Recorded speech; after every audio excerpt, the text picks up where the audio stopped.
নমস্কার, প্রান্তিক গাইডে সবাইকে শুভেচ্ছা অভিনন্দন। আজ আমি দিয়ে দিচ্ছি তোমাদের কলকাতা বিশ্ববিদ্যালয় বিএ 6 সেমিস্টার বাংলা অনার্স বা মেজর ডিএ শিশির 14 পেপারের সাজেশান।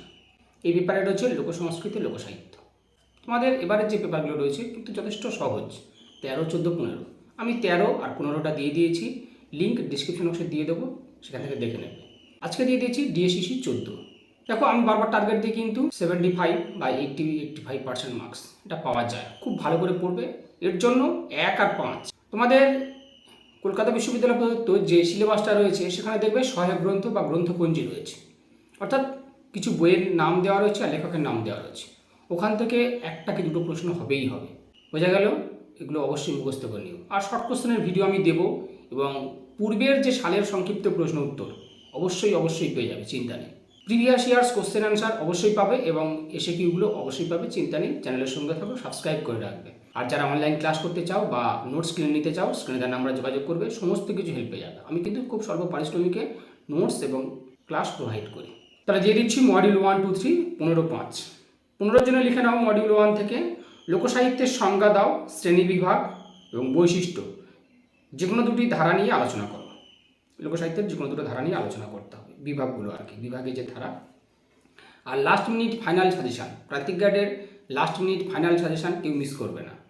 পরবর্তী প্রশ্ন হচ্ছে লোকসংস্কৃতির সংজ্ঞা, বৈশিষ্ট্য, যে কোনো 10টি বৈশিষ্ট্য, স্বরূপ এবং সীমাবদ্ধতাগুলো আলোচনা করো। লোকসাহিত্যের সঙ্গে শিষ্ট সাহিত্যের পার্থক্য অবশ্যই মুখস্থ করবে, ফাইনাল সাজেশানে এটাও আসবে, কারণ এটা 5এও আসে। লোকসাহিত্যের সঙ্গে শিষ্ট সাহিত্যের পার্থক্য। তারপরে লিখে নাও ব্রতের সংজ্ঞা দাও, শ্রেণীবিভাগ, ব্রতের বৈশিষ্ট্য, যে কোনো একটি ব্রত সম্পর্কে আলোচনা করো। এবার তোমাদের ব্রত রয়েছে পুণ্যিপুকুর, মাঘমণ্ডল, সিঁজতি। এই 3টে ব্রত অবশ্যই করবে, পুণ্যিপুকুর ব্রত, মাঘমণ্ডল ব্রত, সিঁজতি ব্রত। এই ব্রতগুলো আমার চ্যানেলে দেওয়া রয়েছে, নোটসগুলো সংগ্রহ করবে। আর তোমাদের কী প্রয়োজন, কোন টপিক্সের নোটস প্রয়োজন অবশ্যই কমেন্টস করে জানাবে, বা কোনটা আগে প্রয়োজন এটা অবশ্যই কমেন্টস করে আমাকে জানিও। তারপরে লিখে নাও ব্রতের মধ্যে কিভাবে সামাজিক ও পারিবারিক জীবনের পরিচয় পাওয়া যায় তা আলোচনা করো। লোক ও লোকসংস্কৃতির ধারণায় বারবার পরিবর্তন ঘটেছে, সংজ্ঞাও পাল্টেছে, এই বিষয়ে সংক্ষেপে আলোচনা করো। এগুলো 15 নম্বরের জন্য, চিন্তা নেই, আমি কমিয়ে দেবো এবং লাস্ট মিনিট ফাইনাল সাজেশনও দিয়ে দেবো। 5 নম্বরের জন্য লিখে নেবে লোকসাহিত্যের শ্রেণীবিভাগ। বড় নোটসগুলো খুব ভালো করে পড়লে 5 নিয়ে চিন্তা করতে হবে না, বড় নোটসের মধ্যেই কিন্তু 5 আসবে। টাইপ মোটিভ করবে, টাইপ আলাদা, মোটিভ আলাদা। তাহলে টাইপ মোটিভটা করছো। নাম সংস্কার বা ট্যাবু, নেম ট্যাবু যেটা আর কি, নেম ট্যাবু বা নাম সংস্কার সম্পর্কে আলোচনা করো। বাককেন্দ্রিক লোকসংস্কৃতির 5টি বৈশিষ্ট্য, বাককেন্দ্রিক লোকসংস্কৃতির 5টি বৈশিষ্ট্য। লোকসংস্কৃতি বলতে কী বোঝো, লোকসংস্কৃতির বৈশিষ্ট্য। ব্রত কথা সম্পর্কে আলোচনা করো। লোকসংস্কৃতি ও পরিশীলিত সংস্কৃতির পার্থক্য, লোকসংস্কৃতি ও পরিশীলিত সংস্কৃতির পার্থক্য। লোকসংস্কৃতি ও লোকবিশ্বাস সম্পর্কে আলোচনা করো। শাস্ত্রীয় ব্রত, লৌকিক ব্রত, এগুলো 5-এর জন্য। দেখো, তোমাদের লোকসাহিত্য পেপার কিন্তু খুব সহজ, এমনিতে এই সেমিস্টার খুবই সহজ, আগামী সেমিস্টার 7th সেমিস্টার কিন্তু খুব ডিফিকাল্ট। আর মাইনর পেপারগুলোকে অবহেলা করবে না, তোমরা অবশ্যই এই রুল সম্পর্কে অবগত হয়েছো, এবং আমিও কিন্তু এটা বারবার বলেছি যে 5th সেমিস্টার এবং 6th সেমিস্টার সমস্ত পেপারের মধ্যে উইথ মাইনর যদি একটা পেপার সাপ্লি হয়ে যায়, তাহলে 7th সেমিস্টার বা 8th সেমিস্টার অর্থাৎ 4th ইয়ারকে কন্টিনিউ করতে পারবে না। তাই কোনো পেপার, কোনো সাবজেক্ট অবহেলা করার কোনো জায়গা নেই, বিশেষ করে যাদের টার্গেট রয়েছে ভালো মার্কস পাওয়া।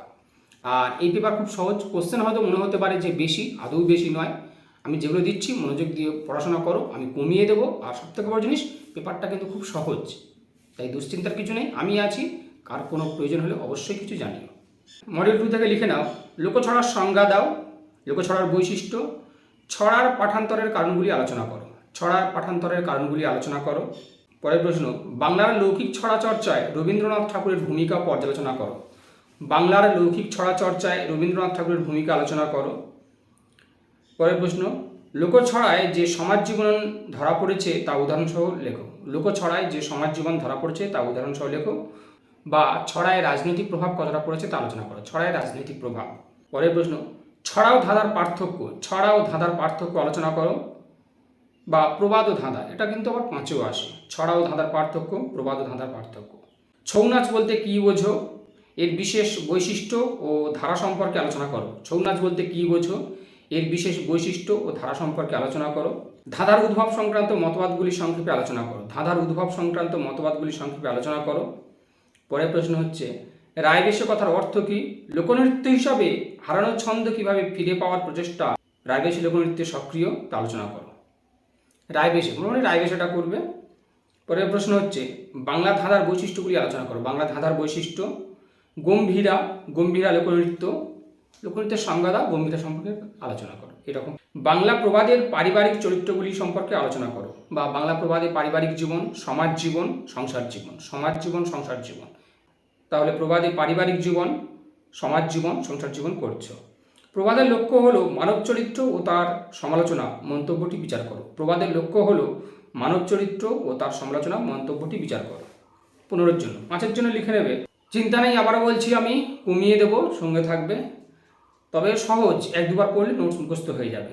রায়বেশে নৃত্যের বৈশিষ্ট্য। রায়বেশে দৃষ্টান্ত সহ ধাঁধার শ্রেণীবিভাগ করো। দৃষ্টান্ত সহ ধাঁধার শ্রেণীবিভাগ। প্রবাদ ও প্রবচনের পার্থক্য। প্রবাদ ও প্রবচনের পার্থক্য।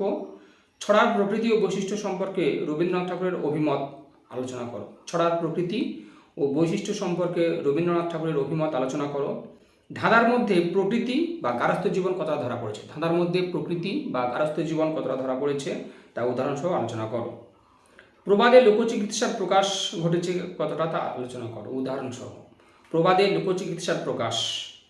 ছৌ নৃত্যে মুখোশের ব্যবহার। ছৌ নৃত্যে মুখোশের ব্যবহার। প্রাচীনকালে ধাঁধার একটি সামাজিক আচরণগত মূল্য ছিল, এখনও কোথাও কোথাও আছে। প্রাচীনকালে ধাঁধার একটি সামাজিক আচরণগত মূল্য ছিল, এখনও কোথাও কোথাও আছে, সংক্ষেপে আলোচনা করো। পরের প্রশ্ন ধাঁধার উদ্ভব বিষয়ে গুরুত্বপূর্ণ মতবাদ। ধাঁধার উদ্ভব বিষয়ে গুরুত্বপূর্ণ মতবাদগুলি আলোচনা করো। প্রকৃতি বিষয়ক এবং দেবদেবী বিষয়ক বাংলা প্রবাদ। প্রকৃতি বিষয়ক এবং দেবদেবী বিষয়ক বাংলা প্রবাদগুলি আলোচনা করো। প্রবাদে রূপকের ব্যবহার, এটা করবে। প্রবাদ ও প্রবাদমূলক বাক্যাংশের পার্থক্য। বিভিন্ন বৃত্তিজীবী মানুষ যেভাবে প্রবাদের বিষয় হয়েছে তা আলোচনা করো। বিভিন্ন বৃত্তিজীবীর মানুষ যেভাবে প্রবাদের বিষয় হয়েছে তা আলোচনা করো। শাশুড়ি বইয়ের সম্পর্ক বাংলা প্রবাদে কিভাবে প্রতিফলিত হয়েছে তা আলোচনা করো। শাশুড়ি বইয়ের সম্পর্ক বাংলা প্রবাদে কিভাবে প্রতিফলিত হয়েছে তা উদাহরণসহ আলোচনা করো। প্রবাদে লোকচিকিৎসার প্রকাশ। এগুলো 5 জন্য। আবার বলছি, কমিয়ে দেবো, কোনো চিন্তা নেই। এবার যাও মডিউল 3। মডিউল 3 থেকে লিখে নেবে পশুকথার বৈশিষ্ট্য। পশুকথা লোককথার ভাণ্ডারকে সমৃদ্ধ করেছে। পশুকথার বৈশিষ্ট্য। পশুকথা লোককথার ভাণ্ডারকে সমৃদ্ধ করেছে। 2 লিখবে ভাটিয়ালি গানের নামকরণ বিষয়ে নানা মুনির নানা মত, এই বিতর্কের সংক্ষিপ্ত আলোচনা করো। ভাটিয়ালি গানটাই করবে। পরের প্রশ্ন লিখে নাও, 3 কোশ্চেন।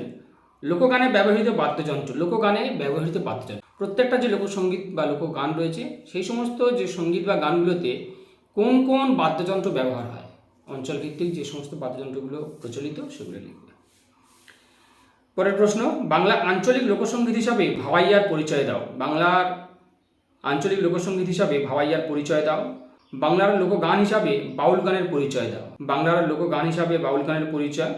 রূপকথা। রূপকথা লোককথার ভাণ্ডারকে সমৃদ্ধ করেছে। রূপকথা করবে। বাংলা আঞ্চলিক লোকসঙ্গীতের পরিচয় দাও। বাংলা আঞ্চলিক লোকসঙ্গীতের পরিচয় দাও, অর্থাৎ অঞ্চলভিত্তিক যে লোকসঙ্গীতগুলো।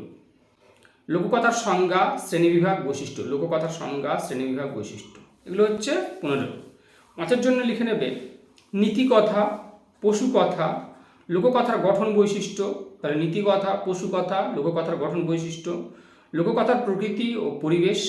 লোককথার প্রকৃতি ও পরিবেশ সম্পর্কে আলোচনা করো। লোককথার অভিপ্রায় বা মোটিভটা কি, লোককথার অভিপ্রায়। বাউল।